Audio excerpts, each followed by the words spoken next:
আমাদের এই মোবারকপুর স্কুলের সকল গার্ডিয়ান এবং এখানকার যারা স্টেকহোল্ডার আছেন, আমাদের ছেলে মেয়ে, আবার বৃদ্ধ বনিতা, সাংবাদিক, সুধীজন, সবাইকে আন্তরিক ধন্যবাদ এবং কৃতজ্ঞতা জানাচ্ছি। মোবারকপুর উচ্চ বিদ্যালয়ের আজকের এই ম্যানেজিং কমিটির নির্বাচনে আপনারা আমাকে সার্বিকভাবে সহযোগিতা করার জন্য। এখন আমি আপনাদের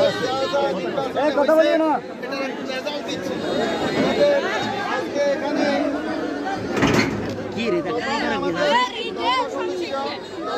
আমাদের ভর্তি ছিল দুইজন, জনাব মোহাম্মদ মাইনুদ্দিন এবং জনাব মোহাম্মদ শাহাদাত হোসেন। জনাব মোহাম্মদ মাইনুদ্দিন পেয়েছেন 4 ভোট, জনাব মোহাম্মদ শাহাদাত হোসেন পেয়েছেন 5 ভোট।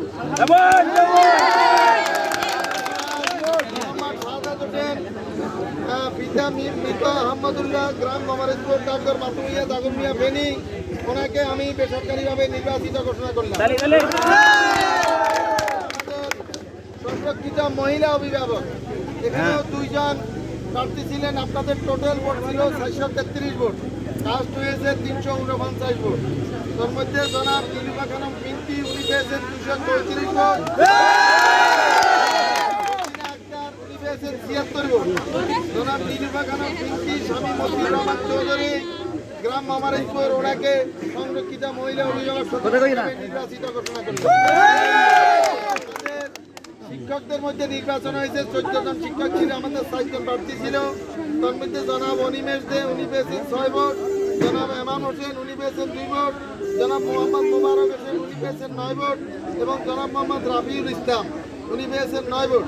জনাব মোহাম্মদ মোবারক হোসেন এবং জনাব মোহাম্মদ রাফিউল ইসলাম, ওই দুইজনকে আমরা শিক্ষক প্রতিনিধি হিসাবে নির্বাচিত ঘোষণা করলাম।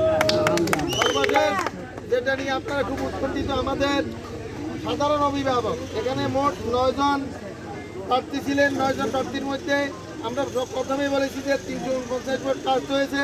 তার মধ্যে 1 নম্বর প্রার্থী জনাব মোহাম্মদ আবুল কালাম, 221 ভোট। জনাব মোহাম্মদ আব্দুল হালিম, উনি পেয়েছেন 168 ভোট। জনাব কামাল উদ্দিন, উনি পেয়েছেন 119 ভোট।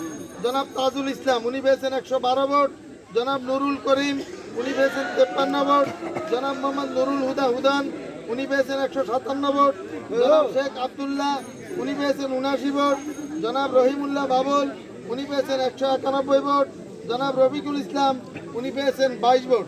যেহেতু এখানে 4 জন নির্বাচিত হবে, এখানে প্রথম হয়েছেন জনাব আবুল কালাম, দ্বিতীয় হয়েছেন জনাব রহিমুল্লাহ বাবুল 191 ভোট, তৃতীয় হয়েছেন জনাব আব্দুল হালিম